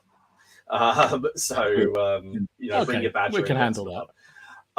Then the next table 17, Paul is putting on Slain, the Kiss My Ex game that we've just been talking about. That's going to be very much turn up and have a go as well. And then I'm going to be putting on 0-200 hours on the 4x4 as well. So I know there's a few people doing that. That's going to be open throughout the day. So just come along and have a go. I'm going to give a little scenario for that. And then table 19, which I haven't put down yet, is just for Steve. It's going to be Water Tanker, but they're doing the Fury scenario. I want to see Steve play that game. I know. So there's plenty out there. So if you, we still have tickets. So we've put on a few more now. So if you want to come, or if you're on the fence about coming, don't be on the fence. Come along, have a good day. Even if you can only make part of the day, it's great fun. Remember that your ticket price includes your tea and refreshments through the day, pizza at lunch, and gaming from it's about 10 till 5. As well. And don't worry about having the figures or having played the games. If you want to come along and just have a try, or just delve in and play a bit of one game and then move on to do something else, that's pretty much everything here. I think is covered by people owning the figs. Yeah, I think I was going through it, so you can just turn up and do game. But of course, if you want to take part in the ECW game, for example, and you've got your own battalion and you want to bring it along, then they can, right? Speaking about badgers and things. We just. I think we're going to lose Dave in a minute. He's looking very worried. I know. So we just updated this on the final Monday of the month.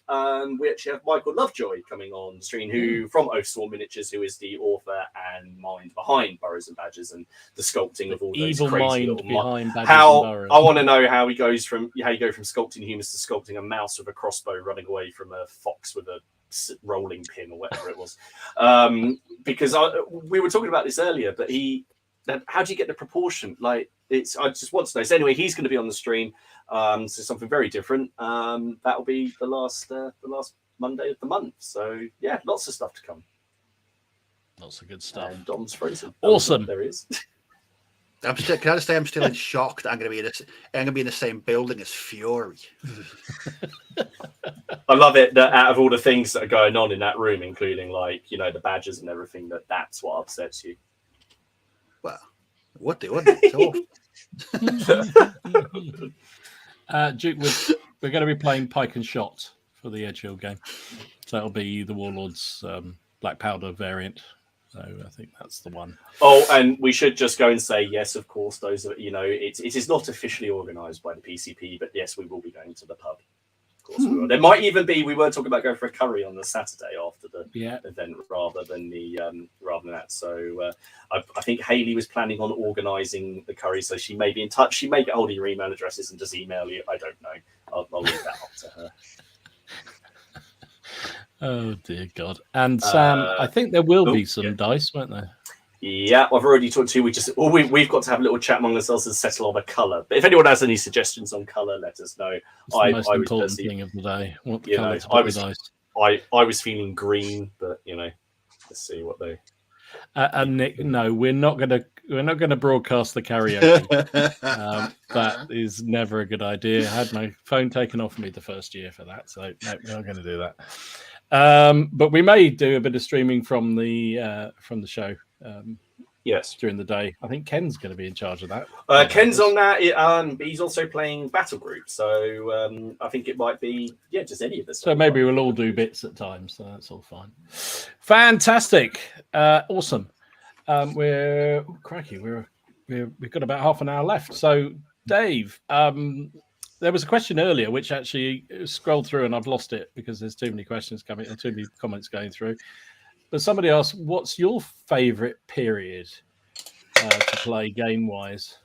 Oh, probably I'd have to say probably is Napoleonic. Right. But top three is going to be Napoleonic, World War II, and Ancients. The classics. But, Fantastic. Yeah, but I'm more than happy to put my hand to anything. I've even currently got a Mordheim warband on the go. Witch hunters. So I'll put my hand to anything. But at the end of the day, I think and I think I'll have Ken on board here, that a large Napoleonic takes a lot of beating for the sheer colour and spectacle. It just looks good. Awesome. Yeah, I couldn't agree more. So talk about Ancients, because we talked about that briefly earlier on. Have you ever written a rule set for Ancients, or is it something you'd want to do? Yeah, it's currently my kind of backroom project. So I am slowly going through adding ideas to all the kind of reading. I did a load of reading for it over lockdown, which was fairly handy. So all your your Livies and your Polybius, etc., I read, but I just, every time I have a thought about a gaming mechanic that would be suited to Ancients, I make a note, which the notes are now quite extensive. So at some point, I'll probably be rebasing my figures from DBM. I quite like rebasing at times. You must be the only person in the world that likes rebasing. When they end up on the new base, they look really good again. They suddenly, you top them up. They've got a new base. They've got tufts on. They look excellent. I'll just redo the Ancients and then start playtesting. But that, again, I think that's going to be something that's going to be quite delicate to get the balance right. I don't want it to be, again, no kind of disrespect to other rules, but I don't want it to be just another set of ancient rules where you two lines of troops move together and then you roll a dice to see what the resolution is. I want it to be a bit different. That's intriguing. Yeah, because combat was probably a little bit different to that, or a little bit more involved. So that's where the game will probably focus on. I was on about how you get troops to engage and how you get them to fight, as opposed to just kind of one generic kind of dice roll. So if you thought you had fun with Napoleonic skirmishers, what are you going to have with ancient skirmishers? My goodness me. Loose troops, skirmish troops, god damn. Get rid of tripwires, or not even, there's one part of it I may not even have them. They're all part of there's two aspects to the game. One is deployment, that's almost about not half the game, but say about 25%, a third of the game is deployment, and that's where skirmishes come in.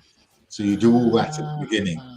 So if you want to be a budding Belisarius or whatever, that's when you do all your planning, your fates, your ambushes, your deployment, fast deployments, etc. So you play that initially, then the fighting is probably 2/3 of the game. So awesome. You like that, Martin, don't you? You like the pre-game. I love a pre-game. I love a pre-game and a post-game. In fact, I just could do with that and not the game. Sorry, so I do. No, I do like the that idea, but also especially. No, you are right, because if you think about some of Hannibal's greatest things that he did, like before the Battle of River Tripoli, and he hides in the low valley nearby and he puts his skirmishers. So there's no, like you say, there's no way, unless you say, even if you say to your opponent, "Oh, my troops my reserves can come in from over here." It's like, I'm going to put this maniple of infantry kindly facing that way. So no, that'd be fantastic. It'd be very interesting. Yeah. So and again, it's just got to be just got to play test it and work it through and make sure that when wargamers are doing it, that they enjoy it and they get again, it's part of have they got decisions to make, decisions that are going to be impactful upon the game at a later time. So if they blow everything in the deployment section, they may not be quite as flexible or as lucky in the actual combat. So it'll be one of those shall I, shan't I type decisions for them as well. Brilliant. Oh, fantastic. Awesome. Oh, that's But exciting. it will not have, and it will certainly never have. It doesn't matter what weapon you're armed with, because after being traumatized with two-handed weapons, you know, all weapons hurt, and all weapons are scary. So, there won't be much. There will be some, but not much. It won't be a weapons fest. Brilliant. So I'm intrigued because obviously Rich and the guys have got infamy out there, and obviously they've also got Chain of Command as well. So how do you work together? Obviously you publish and he sees everything and he works through everything as well. So how do you decide, where things are going to get close to each other in terms of the rules? Because there's certain similarities, but then there's complete differences in all of those. Yeah, I think the difference is that Rich mainly concentrates on a certain scale, whereas I generally go for big battles or bigger battles, and that's a fairly clear dividing line. Not to say that Rich may not come up with some great. I think one of his great desires is to produce a set of rules for the either Franco-Prussian or 1866 engagements, which clearly would be a serious undertaking. But that's generally where I come in from, as my heart lies with bigger battles. Although I play, obviously I played Chain of Command, and I even enjoy it. That's what I'm saying. But it's all right. We won't tell him. We won't tell him. No, he's bigger than me. But for me, it's just big battles, isn't it? I like big battles. I like if it's Napoleonics, lots of battalions. World War II, you want the kit on the table, and that's I think a fairly convenient dividing line between the two. Awesome. The rule set I don't know a huge amount, although I have actually got a set for a future project at some point. Pickett's Charge. I know that's a very popular one as well in terms of ACW. What's the? I've just glanced through it. I haven't read it and really done anything. But in terms of, does that follow a similar kind of philosophy that it's all about the command and getting the troops in? Yeah, it was written first before General d'Armée, and it uses a similar command system. So again, it uses, although there are ADCs in the Napoleonic set, but they're called staff officers in Pickett's Charge, and he used them for a very similar thing.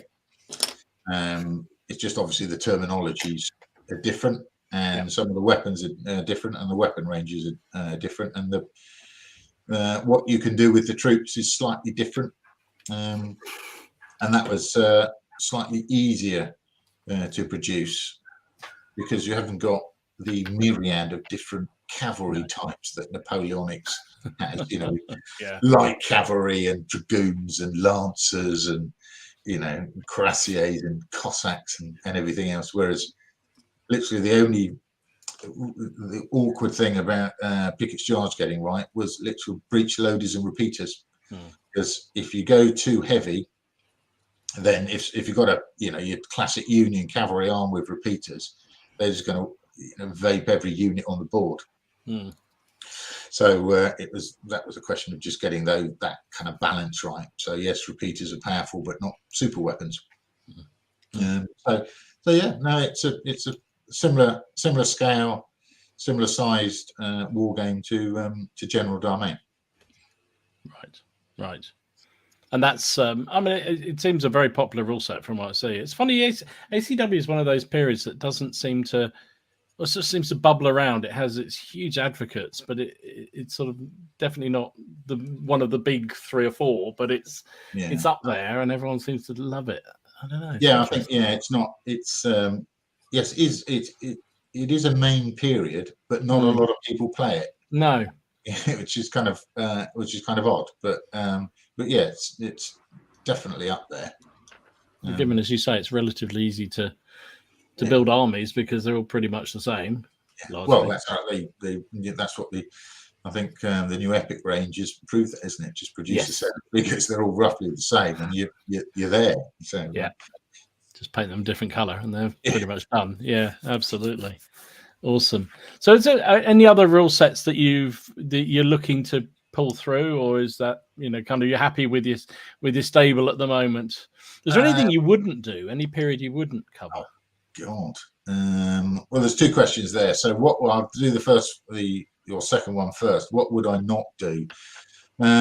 Well, weird shit, I suppose. Good man. I might be tempted at once. I wouldn't mind doing, if I could call it hard fantasy or sci-fi. I wouldn't mind having a go at that. Lord of the Rings, because that's, I think, definitely has one. Although it's a fantasy, it's definitely got a foot in reality. And hard sci-fi again will be interesting. I couldn't do anything with turnips and cabbages. It would, at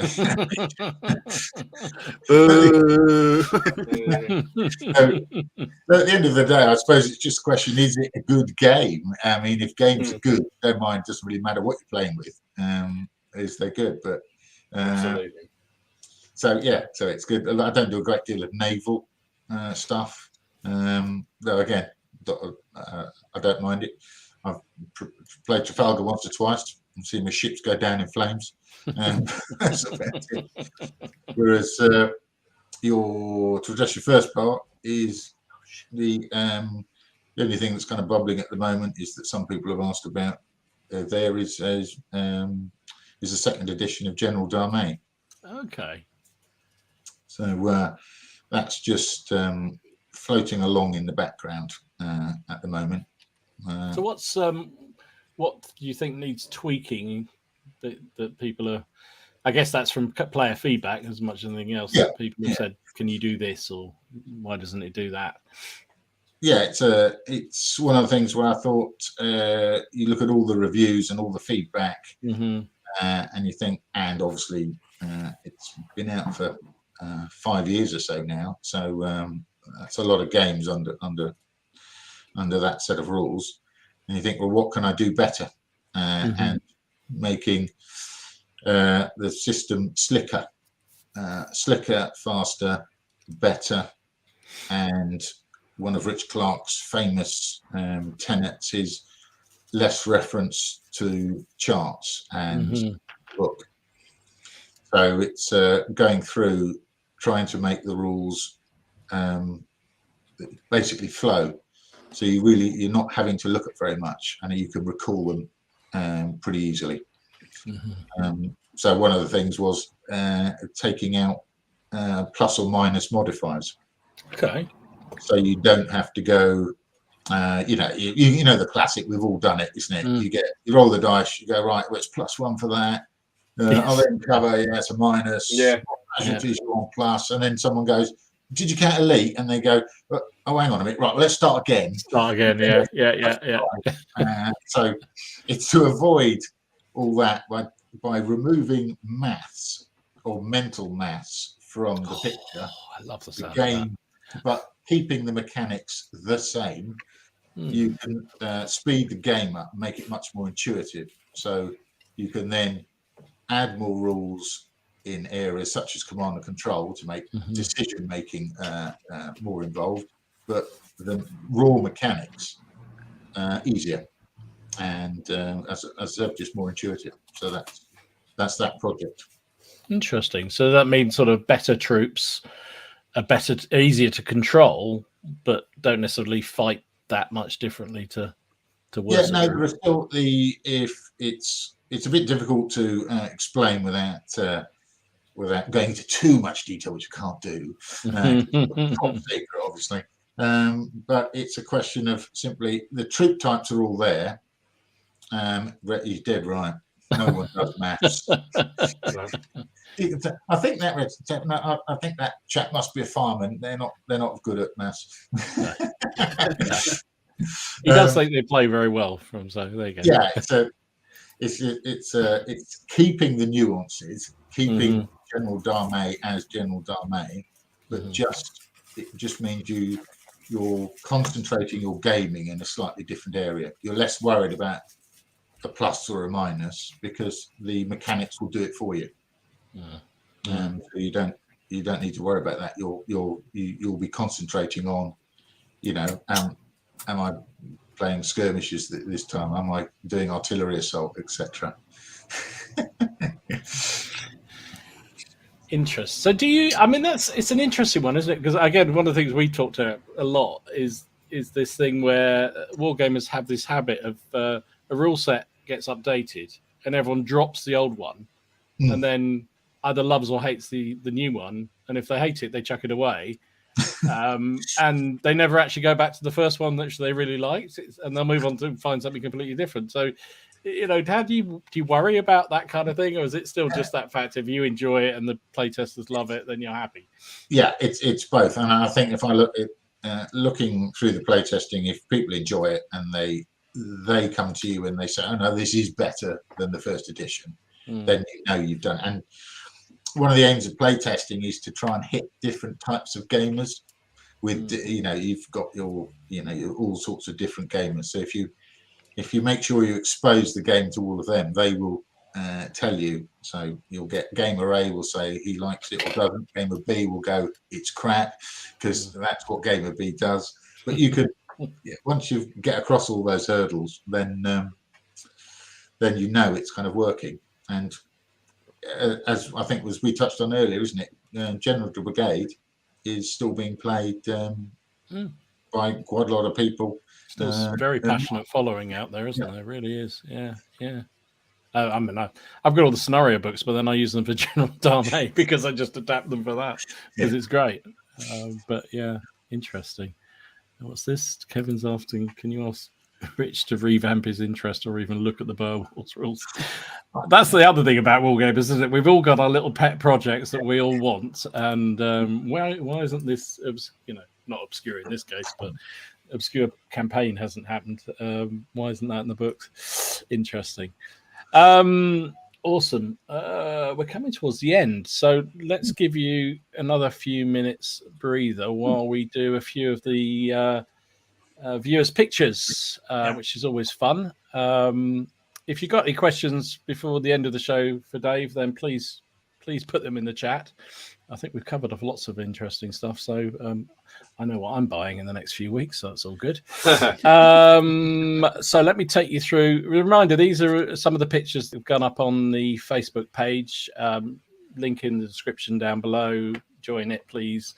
It's just a selection because we get so many damn pictures and they are some awesome pieces of work. So let me start with Anthony. This is his Dutch militia. This is 7th militia, I believe he said. Which look really good. He's a machine. Anthony, I mean, everyone gives me Anthony, he's Napoleonic. He absolutely cranks them out, but they're always of such high standards as well. I mean, it took me 2 years to paint that many. I know. He did the entire brigade of a British brigade the other week. It's like, oh, for goodness sake, stop it. Unbelievable. But then I just love the fact, and again, there's a couple of examples here in these pictures of the extremes of our group. But then Andy then went one better and showed off 9 stands of 1812 Dutch troops, which is just awesome. All scales are covered. We talked about it earlier, Blood and Plunder. This is Cull's. Lovely. They're coming to CrackCon, I believe. They are coming to CrackCon. They look really cool. Very good. And it was a good fun game by the look of it. I might try and have if I can get away from the ECW game. You might be away after about 20 minutes. I think we will at the moment. We just kick Miller to death and we'll have won. So it's all good. This is Gaza. Nice. I have no idea what they are, so they're nice though. They are Blood Angels, but they're very cool. The red is awesome. Because the colours are amazing. Done a brilliant job. Painting red.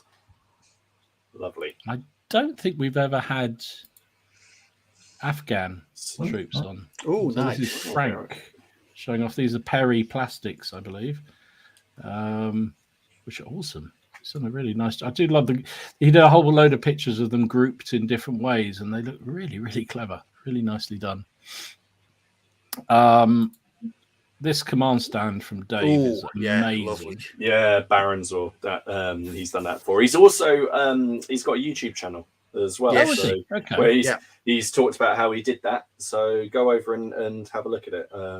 It's annoyingly I was kind of watching it. It was because again I was watching it in a haven, and they don't believe in the internet or Wi-Fi. I only managed to watch like a little bit of it, but yeah, go over and have a look at it because it looks very, very cool. Awesome. They're lovely figures. Really good. Hey, look at those. Weird shit. Here we go. This is Darren, and these are folk horrors, I think he said, from a Kickstarter sometime. I just don't know. That's quite cool. Oh, those two at the front would be absolutely phenomenal for Turnip 28. I think they'd be. See, I could see uses for those in just so many different fantasy games. You know, it'd be wicked. I just like the little scorpion zombies. All I'm saying. Just all I'm saying. Awesome. They do. I mean, they're brilliantly done. This will get you going, Martin. Oh, bloody hell. Bjorn and his Zulus. That is very, very nice. I know I did see those, and but don't worry. There's plans for mine. There's plans it's going to happen. Well, there's always plans afoot. It's just whether or not they're the same plans that I had a week ago. Awesome. Nathan showing off his. Is it called a plague marine? Well done. Well done, Dom. I only Dom, know because he wrote it on the thing, and I copied it up in the picture. I have no idea. There's something really incongruous about you using 40k terminology. It's like I'm talking dirty, isn't it? Let's get on to something more savoury. This is Paul's Warwick. Oh, very nice. Yes, I did Very see nice. that he'd written. He said that he couldn't face paint in that because he said, what did he call me? I can't remember. He called me something. I think it's probably entirely justified, to be fair. It probably was entirely justified, and I completely think that I should have done it how he's done it because I can't. So that's very nice. He's Pete's flags as well. Yeah, it's very lovely. cool. Really nice flag, isn't it? This will keep you happy, Dave. This is Robert's Russian limber. Not limber, is it? It's casement and ammo. Yeah, really nice. Really nice. Every time I see people doing limbers and casements, I think I must do them. But then I think I've got so many other figures to paint. I'll do them after that. So there you go. Robin has embarked on his Crusader figures. Now they look amazing. Yeah, he's doing like a madman. He's doing all of his shields hand painted. Wasn't that the same as Christian did as well? He did all of them. Yes, he did too. Yes, just ridiculous. They're madmen. Like, that's all I'm saying. Yeah, no, they are. I mean, it won't matter. I mean, they're going to die very quickly on the table. Well, he'll probably call them a lucky unit, and they'll be dead within. This is or he'll just call them these are the unluckiest Crusade, and they'll just. We lost Steve. Thirst. We've lost Steve. Never mind. I'm sure he'll come back in a minute. Just kick in by accident instead of the. He was so excited he deleted himself. This is Peter. He's kit bashed these apparently. Oh, so they're gene stealers. Yeah, I think they're meant to be xenomorphs. Yeah. Oh yeah, of course. You're talking another language. It's like the last week. You've seen Aliens. You've seen Alien. I've seen that, but that xenomorphs. What the hell's a xenomorph? That's what they're called. That's what they're called. Call them monsters. There you go. Monsters. Scary monsters that bite you in the tummy. That's it. That just sounds like the people at Haven. Let's move along quickly. Jeremy sent these in. These Very are cool. these paras, American paras, aren't they? Yeah, American. Yeah, US Airborne. Yeah, lovely stuff. Lovely, really, really nice. I love the guy peering down. Is that BAR in the back, in the middle? It is, yeah. Love that one. Great. Cracking basing as well. Steve has gone bananas with his mutant rat fiend, and I had to write that one down too because I had no idea. But it's just look at the hell of that. Oh, that's so cool. That is ridiculous. And Warren, lovely. He's done his little Roman general, which is great. That's not what I wanted to paint. I wanted to paint that Red Riding Hood thing that I found the other week. He's not doing what I asked him to do. No, that is And lovely. the next two are just the extremes of our Facebook page group, which just make me chuckle. So, Paul, I just hate him. Look at those faces. Oh, Beautiful. Look at those faces. I mean, unbelievable. How do you get that detail on you? I can't even do eyeballs, let alone make them look like they're pointing in the right direction. Jesus, it's amazing. And then the other extreme. Oh, Ian, yeah. This is Ian and his new project, 3D printed Roman man. I think it is. I said if I breathe too heavily, I'd swallow them. They're 2 mil. What are they? They're 2 mil, aren't they? They're 2 mil. Yeah, 3D printed. I mean, just, you go from one extreme to another in our group. Fantastic. So, as I say, thank you for everyone who posts their stuff up. It's really great to see. But we can't get everything in here, but really appreciate it. So, crikey, we're almost at the end. Dave, there was one question that somebody asked right at the beginning, and we completely missed it, and it was the most important one of the entire show. Apparently, was what's that map behind you? I can see it's Normandy. Brittany, Normandy. yeah, it's Normandy. Yeah. It's the map that the Allied officers were given on D-Day. So it's more of a road map, and this is just a reprint, and they've added some little extras on there, but that's the basic map. Awesome. So That's cool. It might be joking. Everyone's getting so obsessed with it. We get this all the time. So what's that in the background? What's that in the background? Listen to what he's saying. Excellent. Is that for an O group scenario book or anything like that? well, I was using it for the 1944 one, for the Normandy ones. So just so you know exactly where they all were and the distances between them and stuff like that. So it was just useful, and also it's covering up all the secret military stuff that I've got over there. So would-be members of the GIU, etc., can't locate me. Awesome. Oh dear. Did they get that PCP logo on? Hang on, sorry, Don saying, did they get that PC logo on the map back on D-Day? I think that's. I think you're getting confused, mate. Yeah, yeah. Don't worry about it. They should have done. They should have done. PCP gets everywhere. Awesome. So, God, I was going to ask a question. It's completely gone off my mind asking that PCP logo one. So what next? You've talked about the ancient stuff coming. You've talked about some of the supplements. Is there anything else on the schedule that you're kind of itching to get going at? No, I think that is. So you've got a combination of the O group scenarios, ancient rules, potential GDA 2, and more Napoleonic scenarios. And I must at some point do some Pickett's Charge scenarios, but just fitting it all in quite difficult. I need a little. It seems to be a very common comment, doesn't it? Yeah. It's so much. By the time you've added in all rules design, scenario writing, historical research, painting, and actually wargaming, Yes. there's not a lot of time, which is a good place to be. So. Well, I guess so. And well, actually, someone did ask the question earlier as well. Is Rich a bit of a hard taskmaster anyway in terms of? Yeah, he's always on my back. He had the audacity to ring me up at 8:30 this morning. I was barely out of bed. How dare he? Awesome. All right. Well, I think we're pretty much there. So, Dave, I appreciate you coming on. It's been fabulous. Really, really good. Thank you so much for doing it. I think everyone in the chat's really enjoyed it as well. So, and I really am looking forward to some of those releases. That sounds brilliant stuff. So, next week, it's going to be you. It's me. Yes, it's me. And yes, it's me. Then it's Ken. Then it's me again.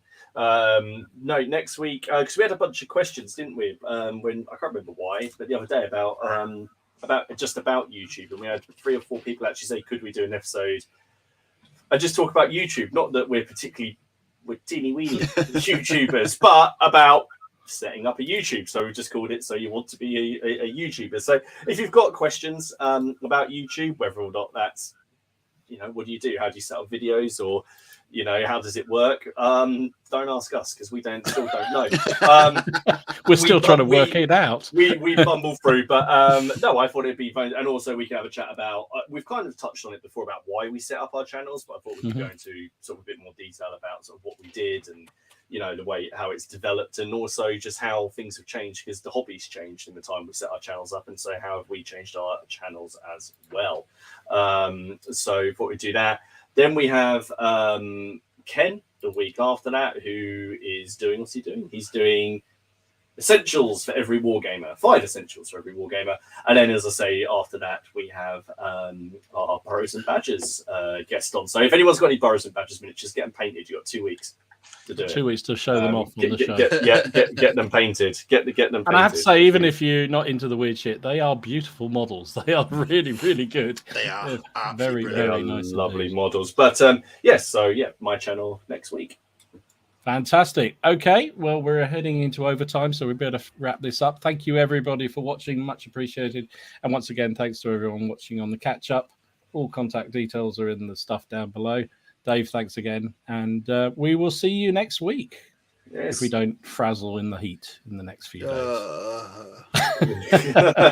Bye, everyone. Bye-bye. See you, everyone.